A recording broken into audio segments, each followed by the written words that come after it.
নমস্কার বন্ধুরা, হেসেল বনলকিতে আপনাদের সকলকে স্বাগত। আজকে আমি একটা সিমের রেসিপি বানাবো। খুবই সাধারণ রেসিপি, কিন্তু গরম ভাতের সাথে খেতে দারুণ লাগে। তার জন্য নিয়েছি 250 গ্রাম একবারে টাটকা সিম। এখন সিমের সামনের এবং পেছনের অংশটা বাদ দিয়ে মাঝখানে যে সুতোর মতো অংশটা থাকে সেটাকে বাদ দিয়ে দিতে হবে। দেখুন, আমি ছুরির সাহায্যে পিছন এবং সামনেটা কেটে নিচ্ছি, আর এই যে সুতোর মতো যে অংশটা থাকে সেটা বাদ দিয়ে দিচ্ছি। আপনারা ইচ্ছা করলে বটিতেও কেটে নিতে পারেন। এইভাবে সব সিমগুলোকে ছাড়িয়ে নিতে হবে।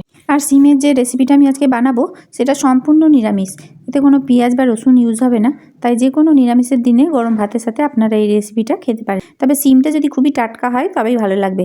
ফ্রিজে রেখে বাসি সেই সিম দিয়ে কিন্তু এই রেসিপিটা ভালো লাগবে না। তাই যেদিন সিম কিনবেন সেদিনই এই রান্নাটা করে নেবেন। আর এই রান্নাটা হতে মাত্র 5 মিনিটও সময় লাগবে না, কিন্তু খেতে খুবই ভালো লাগবে। গরম ভাতের সাথে মাখিয়ে দারুণ লাগবে। তাই অবশ্যই একবার সিম থাকতে থাকতে রেসিপিটা ট্রাই করে দেখবেন। সিমগুলো ছাড়ানো হয়ে গেল, এখন সিমগুলো ভালো করে ধুয়ে নেব। সিমগুলো ভালো করে ধোয়া হলে একটা কুকারের মধ্যে ভরে নিচ্ছি। আপনাদের যদি ইচ্ছা হয় আপনারা কড়াইতেও করতে পারেন, তবে তাতে সময়টা বেশি লাগবে। খুব অল্প সময়ে কুকারে হয়ে যায়। খুব অল্প পরিমাণ জল, মানে চায়ের কাপের হাফ কাপ জল দিয়ে কুকারে 2টো সিটি দেবো। এখন একটা বাটিতে নিচ্ছি হাফ চামচ সর্ষে গুঁড়ো। এটা প্যাকেট সর্ষে গুঁড়ো।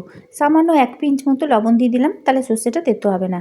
1 চামচ জল দিয়ে এখন সর্ষেটা খুব ভালো করে মাখিয়ে রাখতে হবে। এখানে আপনারা সর্ষে বাটাও ইউজ করতে পারেন, তবে আমি পরিমাণ খুব কম করছি, আর এইটুকু সর্ষে বাটা যায় না, বাটতে খুবই অসুবিধা হয়। তাই এখানে সর্ষে গুঁড়োটাই ইউজ করছি। লবণ দিয়ে গুললে এটা কখনোই তেতো হবে না, তাই সামান্য একটু লবণ দিয়ে এটাকে খুব ভালোভাবে গুলে রাখছি, যাতে কোনো রকম গুটি পেকে না থাকে। ঠিক সেইভাবেই গুলে নিতে হবে। সর্ষে বাটাটা কিন্তু লাগবেই। হয় আপনারা সর্ষে বেটেও দিতে পারেন, কিংবা প্যাকেট সর্ষে গুঁড়োও দিতে পারেন। যেটাই দেন না কেন এটা কিন্তু লাগবেই। খুবই অল্প পরিমাণ জল দিয়ে এটা এইভাবে গুলে নিলাম। 2টো সিটি পড়ে গেছে, স্টিমটাও ছেড়ে গেছে। এখন সিমগুলো কুকার থেকে তুলে নিচ্ছি। এই অল্প জলে সিদ্ধ করলে এতে আর এক্সট্রা কোনো জল থাকে না। দেখুন, এতে আর একটুও জল নাই। আর সিমের মধ্যেও যদি কোনো রকম জল থাকে তাহলে সেই জলটা সম্পূর্ণভাবে ঝরিয়ে তারপর তুলে নিতে হবে, সিমে যাতে একটু জল না থাকে। এখন গরম গরম সিম মেখে নেব।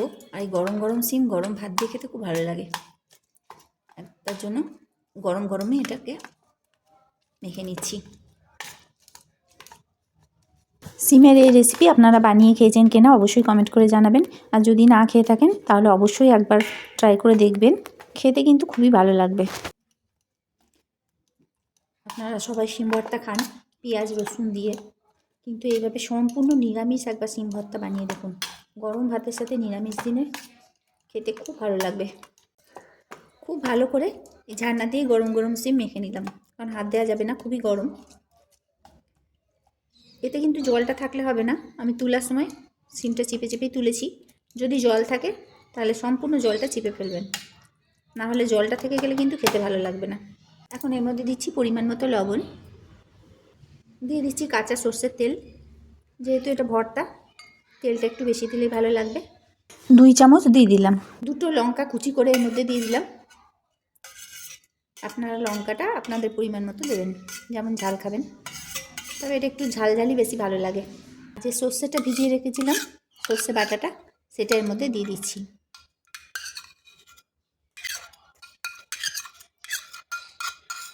এখন খুব ভালোভাবে মাখিয়ে নিতে হবে। গরম ভাত দিয়ে এই সিমের এই রেসিপি বানিয়ে খেয়ে দেখুন। আপনারা ভর্তা সকলেই খান, কিন্তু পেঁয়াজ রসুন না দিয়ে এইভাবে নিরামিষ সিমের ভর্তা একবার খেয়ে দেখুন। এত সুন্দর খেতে লাগে, অর্ধেক ভাত দেখবেন এটা দিয়েই উঠে যাবে। ছোট ছেলেরা একদমই শিম খেতে চায় না, এটা বানালে দেখবেন তারাও খেয়ে নেবে। অনেক সিম পুরোটা ছাড়ানো যায়নি, সেগুলো যদি থেকে যায় তাহলে মাখানোর সময় তুলে ফেলতে হবে। কিছু কিছু সিম আছে যেগুলো পুরোটা ছাড়ানো যায়নি, সেইগুলো মাখানোর সময় এতক্ষণ গরম ছিল খুবই, তার জন্য হাত দিতে পারছিলাম না। সেইগুলো তুলে ফেলতে হবে, কারণ এগুলো যদি মুখে লাগে তাহলে খেতে ভালো লাগবে না। তাই এই সময় একটু বেছে বেছে যে সুতোর মতো অংশগুলো আছে সেগুলো অবশ্যই তুলে ফেলতে হবে। সিমের ভর্তা এখন তৈরি হয়ে গেল। এখন ওপর থেকে দিয়ে দিতে হবে কাঁচা সর্ষের তেল, কারণ কাঁচা সর্ষের তেল আর সর্ষে বাটা ছাড়া সিমের ভর্তা কখনোই ভালো লাগবে না। সমস্ত রেসিপিটি দেখার জন্য হেসেল বনলকির তরফ থেকে অসংখ্য ধন্যবাদ।